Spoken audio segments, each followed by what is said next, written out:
Est-ce que l'homme est toujours à la causalité ou l'homme est toujours le méchant dans les histoires? Écoutez bien. Vraiment d'avoir lâché un homme qui était fou amoureux d'elle, tout ça parce qu'il ne gagnait pas suffisamment d'argent par rapport à elle. Elle déclare qu'aujourd'hui elle est obligée de baisser ses standards.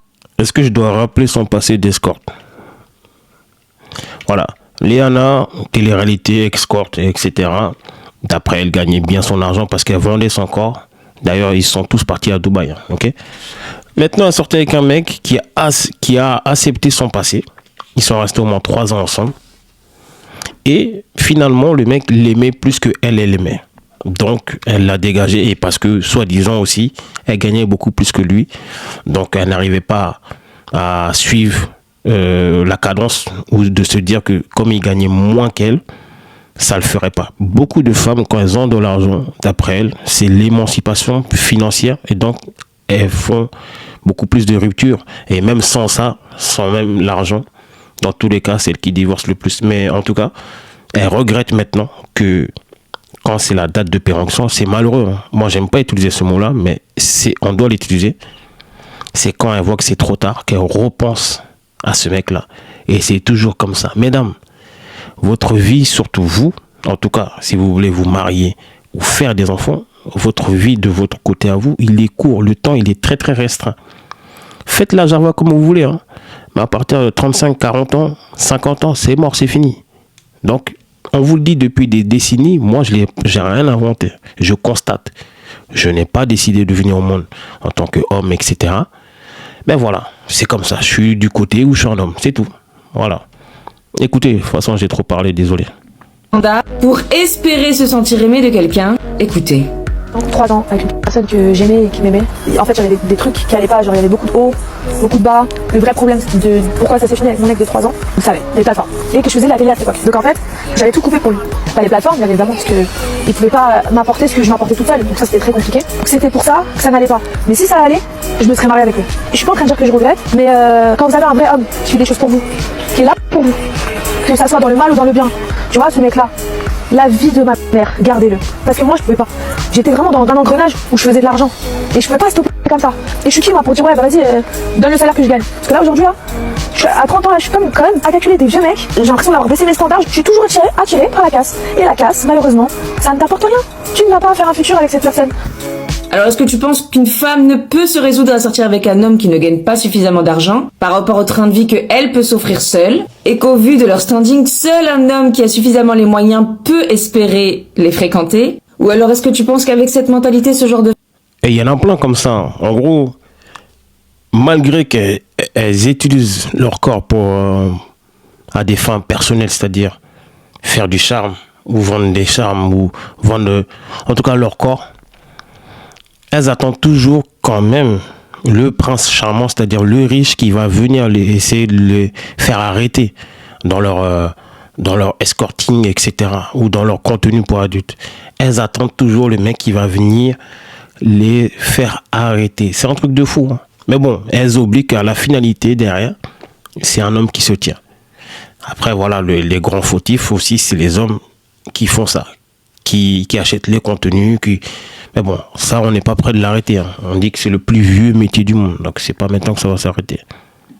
Les femmes finiront forcément seules, que l'argent ne fait pas le bonheur, et qu'après tout, c'est l'amour qui compte? Dis-moi, toi, ce que tu en penses en commentaire. Sujet très intéressant, je trouve. Sarah Frézou se prend tellement pour une bombe atomique qu'elle refuserait de faire marier au premier regard, par peur de découvrir un homme qui ne soit pas à la hauteur de sa beauté fatale. Elle tient un discours, mais hallucinant. Écoutez. Mariée au premier regard. Vraiment, moi je les ai regardés pendant 1 an, je me suis mariée et pourtant j'ai bien ouvert les yeux derrière. Hein. Moi je suis pas quelqu'un qui est pas physique, hein. Vous avez... On parle d'une femme qui s'est mariée au moins 4 fois hein, et donc 4 divorces. Hein, donc qui n'ont pas tenu longtemps du coup ces mariages. Mais bon, elle veut pas faire marier au premier regard. D'après elle, c'est trop bas pour elle dans ses standings. Elle va tomber trop bas si elle le fait. Mais 4 fois, tu t'es marié 4 fois, 4 échecs, mariage. Après bon, c'est peut-être que la 10e fois sera la bonne, mais ça le fait pas quand même. Après, je savais pas que les hommes maintenant, de nos jours, venaient pour certaines femmes, pour leur célébrité. Bon, si ça peut arriver une fois, voilà. J'ai bien vu mes ex, hein. Sur la tête de ma mère, ils sont tous, il n'y a rien à voir. Mais marié au premier regard, la vérité, si le mec il arrive, il est éclaté, voilà, je vais dire non. Moi, pourquoi je me suis mariée avec des gens qui n'étaient pas forcément voilà les beaux gosses que tu rêves d'avoir. Je me suis mariée avec eux parce qu'ils étaient drôles, parce qu'ils étaient affectueux, parce qu'ils ont rempli des cases autres que le physique, qui fait que je me suis attachée à eux. Ouais, ils sont où maintenant? Hein, Sarah Frézou, ils sont où maintenant ces hommes? Les dernières nouvelles sont parties. Moi, je fais partie de la télé. Tu connais pas les backstage? Non, non, non. Toi, tu connais pas les backstage. Les émissions de télé, ils veulent des scènes choquantes. Ils veulent que les gens réagissent. C'est-à-dire, t'imagines, moi, là, je suis que là comme ça, j'attends avec une belle robe blanche et tout. L'autre, il a pas de chico, il arrive. Je vais faire comme ça. Oh, il faut dire la réalité. Oui, arrêtez. Ok, physiquement, nanana. Mais c'est quoi qui fait que tu t'attaches pas à un physique? C'est quand tu commences à côtoyer la personne, que tu la vois et que tu vois qu'elle est marrante, tu vois que tu délires avec. Moi, je suis désolée, je suis pas là pour faire des sadaka. Alors attention, c'est très bien d'avoir confiance en soi. C'est très bien de savoir ce qu'on veut ou ce qu'on veut pas. Mais elle a une façon de s'exprimer, je vous jure. Ah, elle se prend pas pour de la merde. Attention, hein, cette émission n'est pas à la hauteur des exigences qu'elle attend d'un homme. Même si elle a raison sur le fait que les producteurs de cette émission s'attendent à avoir du clash et du buzz, est-ce que pour toi, Sarah Frézou devrait apprendre un petit peu à dégonfler sa montgolfière et redescendre un petit peu sur terre? Ou au contraire, est-ce que tu admires ce genre de discours? Penses-tu qu'elle a bien raison de tenir ses propos? Dis-moi toi, est-ce que tu en penses? Un commentaire. Moi, j'en pense que c'est de la merde. Elle devrait le faire. Ça se peut que là, ils vont lui trouver, l'algorithme va lui trouver quelqu'un vraiment fiable pour qu'elle sorte avec lui, parce que 4 mariages, 4 divorces, elle devrait même faire une émission spéciale. Voilà, vous avez déjà le titre dans ce que je viens de dire. Allez, on écoute une autre vidéo. Méfiez-vous des hommes de Dubaï. Vous ça. voyez les fameuses soirées porte-à-potty. C'est pire que ce que vous pensez.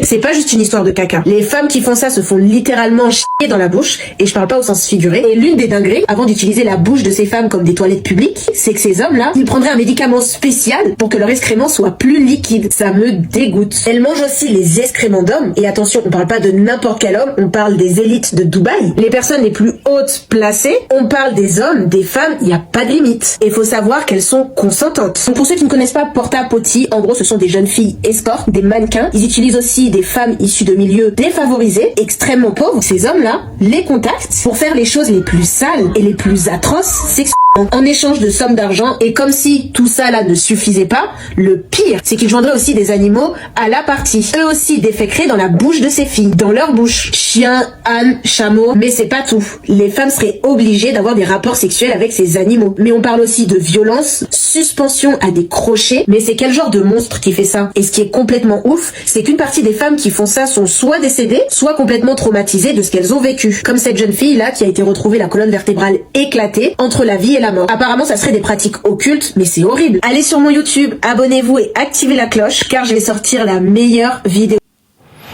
Il y a ça depuis...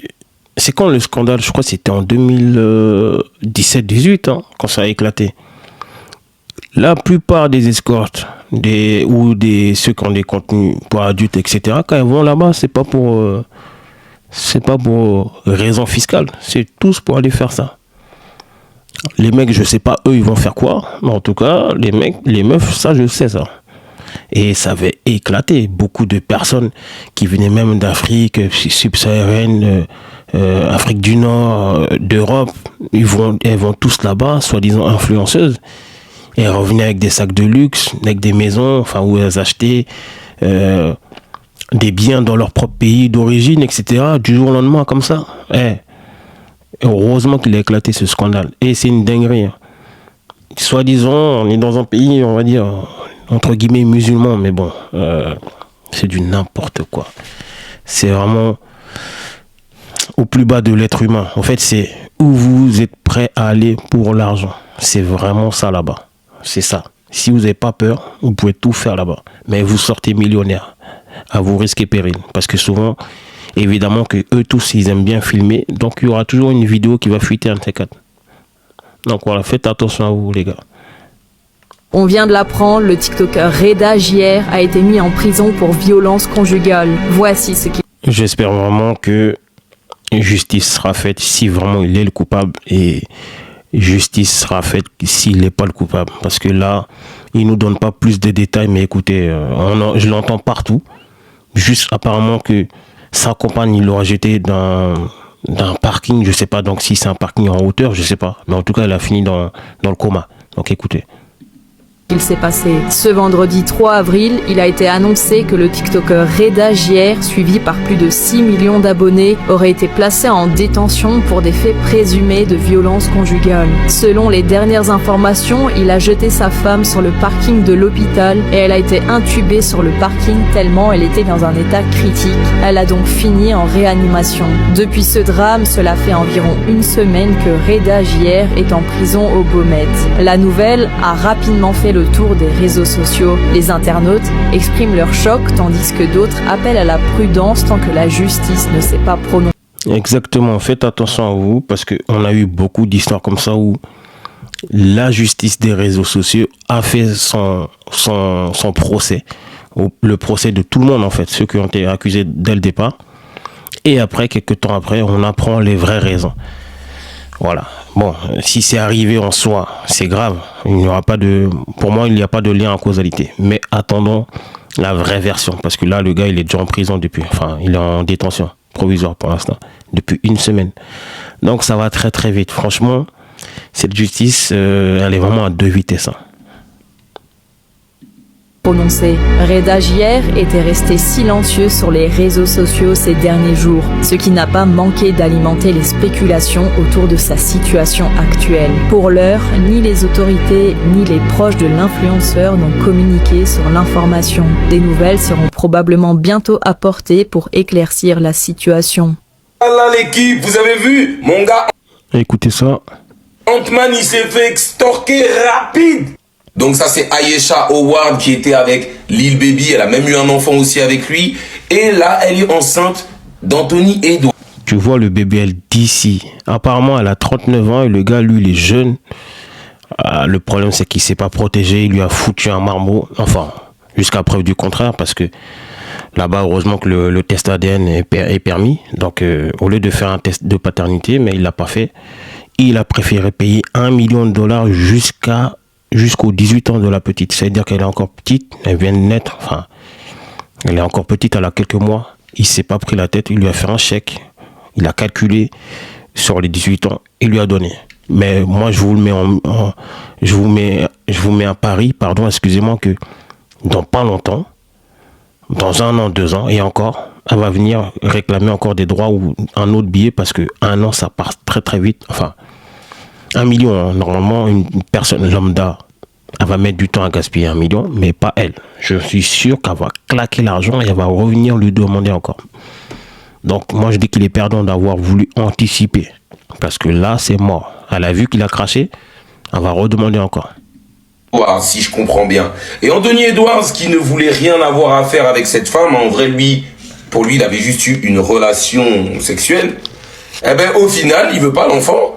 Et ce qu'il a fait, c'est qu'il a payé directement l'équivalent de 18 années de child support. Je crois ce qui fait $1 080 000. L'équivalent de $5 000 par mois, je crois. Et les gens ont tous donné leur opinion sur la situation. Anthony Edwards, c'est une ordure. Cette meuf, c'est une machin, nani, nana. Moi, franchement, je vais trancher.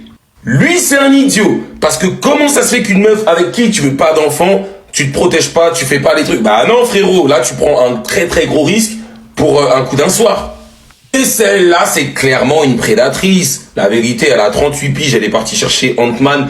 L'inverse aurait fait scandale. Un mec il aurait fait ça là avec une fille là, vous auriez entendu parler de ça pendant 15 ans les gars. Oh regardez, il prend des meufs plus jeunes que lui, il a pas honte et tout.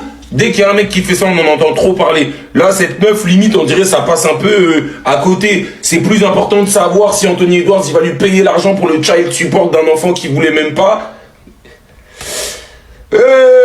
Bon, en tout cas, pour moi, il s'est bien débarrassé de cette affaire. Il a bien fait de la bazarder direct. Parce que c'est une meuf, de toute manière, elle voulait juste prendre ses sous. Elle voulait pas de relation avec lui. Elle était pas amoureuse de lui. Elle était pas amoureuse de lui. Mais c'est sûr, elle voulait juste de l'argent. Ça, c'est sûr et certain qu'elle voulait juste de l'argent. Maintenant, comme je vous ai dit tout à l'heure, il a voulu anticiper. Il a bien fait, entre guillemets. Mais, comme je vous ai dit, vous allez voir dans pas longtemps, ça va se retourner contre lui. Elle va revenir. Une femme comme ça, avide d'argent, en plus, elle est sortie que avec des stars avant lui, elle va revenir. Elle a déjà fait son BBL, etc. Vous avez vu sur la première image. Ça coûte cher d'entretenir un BBL. Là, elle lui a passé les 1 million. Elle va pas venir cracher pour dire oui, non, c'est pour la petite nanani. Elle va venir, vous allez voir, dans 1 an. Et sur les vidéos des autres personnes qui ont réagi à ça, dans les commentaires, les gens, ils étaient là, ouais, mais non, l'enfant a besoin de sa présence paternelle, etc. Mais pourquoi, là, il a donné de l'argent, pourquoi maintenant on nous parle de la présence paternelle? D'habitude, quand le mec est fauché, on le traite de bras cassés, etc. On dit, mais l'enfant a besoin d'argent. Mais là, maintenant, lui, il a donné l'argent. Ça veut dire qu'il a résolu le problème de l'argent. Il ne veut pas de cette paternité. Il a résolu le problème avec de l'argent. Pourquoi maintenant on lui parle d'être présent physiquement dans la vie de l'enfant? Lui, il n'en voulait pas. Après, voilà, vous avez raison. Il aurait dû et il aurait pu se protéger. Tu veux pas d'enfant, tu fais tout en ordre pour te protéger. Mais maintenant, je vous tire votre attention sur le fait que même s'il se protégeait, il y a plein de femmes maintenant, surtout aux États-Unis, qui font exprès d'être dans leur période d'ovulation pour tomber enceinte d'une star. Et c'est déjà arrivé dans beaucoup de cas. N'oubliez pas l'affaire Drake, qui maintenant fait attention quand il couche avec des femmes. Donc, c'est à double tranchant. Lil Baby, elle est amoureuse de personne. Elle prend l'argent et elle se casse. Non, en vrai, elle a pas tort. Qu'est-ce que vous voulez qu'on dise? Non, mais non, là, c'est pas possible. L'équipe, qui a vu ça? C'est une folie. Une mère célèbre le fait que son fils ait été relâché de prison, mais il la tue, elle et son plus jeune frère, 1 semaine plus tard. Wesh! Elle était libre. Les États-Unis, c'est vraiment une dinguerie. Les États-Unis, c'est un autre monde. Oui, on est là, on se prend la tête en France, etc., ou en Occident, mais les États-Unis, c'est une dinguerie. Regardez son remerciement. Littéralement en train de célébrer My Baby Home, donc en gros mon bébé est à la maison. Le mec il est rentré 1 semaine après, il l'a tué. Lui et son petit frère en plus. Selon une cousine de la famille qui s'est exprimée face aux caméras, il avait déjà l'air anxieux. Elle s'était présentée à leur domicile la veille, si j'ai bien compris. Elle a quitté le domicile à 20h, donc dimanche à 20h. Pour elle, le crime se serait passé entre cette heure-là, entre 20h et 3h du matin, lundi, parce qu'elle l'aurait vu sur le porche, posé devant le porche de la maison, d'une façon étrange, avec un bandage à la main, ce qui signifiait qu'il avait déjà utilisé son couteau, puisqu'il a poignardé sa mère et son petit frère. Il a été appréhendé lundi après-midi, après qu'un policier ait découvert les 2 corps en se rendant à son domicile. Le mec, il a même pas essayé de fuir, il s'est fait appréhender devant sa maison. Ça, c'est pour toutes les ordures qui essayent de faire croire que la prison, c'est le Club Med, c'est bien, c'est un passage obligatoire. Non, les gars, c'est pas un passage obligatoire dans la vie, regardez. Tout le monde n'est pas prêt à aller en prison, hein, et tout le monde n'est pas prêt à survivre en prison, ou tout le monde n'est pas fait pour survivre en prison. Même moi, mon pire ennemi, je ne souhaite pas d'aller là-bas. Ah, la prison, c'est... J'en sais quelque chose, je ne suis jamais parti. Mais, je me suis toujours dit, si tu peux éviter, n'y va pas. En tout cas, de toute façon, je dis ça, mais c'est pas moi qui décide, hein, c'est la justice, mais la prison, c'est pas des lolas. Lui, il est rentré en tôle, il ressort, il élimine sa mère et son frère. Il n'y aura jamais de bonne excuse. On peut parler de il est un peu... Non, ça y est, c'est bon mon ref. Ça y est, personne t'a envoyé faire des bêtises. Et regarde là au final, tu termines ta famille. Toi t'es maudit pour la vie, toi c'est... Waouh, maudit. Oh non, mais non, là c'est pas... Bon, c'était une petite vidéo sur la dangerosité des hommes en général. Donc, la bonne question, c'est est-ce que les hommes sont toujours dangereux, quoi? Est-ce qu'ils sont toujours à la causalité de leur dangerosité? Donc voilà, likez, partagez et abonnez-vous. On s'attrape.